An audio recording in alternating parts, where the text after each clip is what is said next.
নমস্কার বন্ধুরা, মিতার রান্নাঘরে আরও একটি রেসিপি নিয়ে চলে এসেছি। পটল আজকে আমি করে দেখাবো। সর্ষে পোস্ত পটল কীভাবে করব পুরো ভিডিওটা দেখুন। নিয়ে নিয়েছি পটল, এইভাবে পরিষ্কার করে কেটে একদম ধুয়ে নিয়েছি।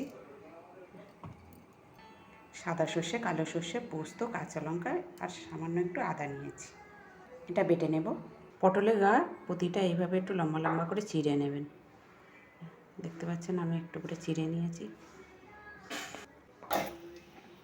কড়াইটা চাপিয়ে গ্যাসটা অন করে দিলাম। কড়াই গরম হয়ে গেছে, কড়াইতে দিয়ে দেবো সর্ষের তেল।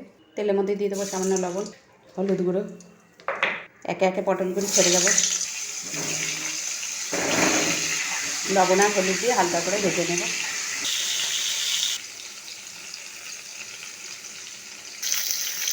পটলগুলি বেশ যতক্ষণ না কালার পরিবর্তন হচ্ছে ঠিক ততক্ষণই ভেজে নিলাম।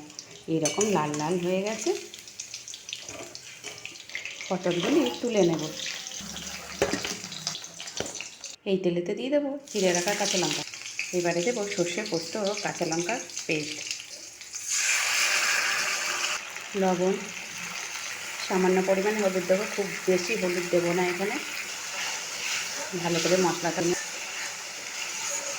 মশলাটা কষানো হয়ে গেলে দিয়ে দেবো চিনি। লো ফ্লেমে মশলাটা কয়েকবার নাড়াচাড়া করার পর এই সময়তে দিয়ে দেবো জল।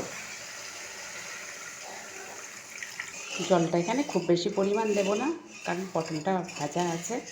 দিয়ে দেবো ভেজে রাখা পটল, চাপা দিয়ে দেবো।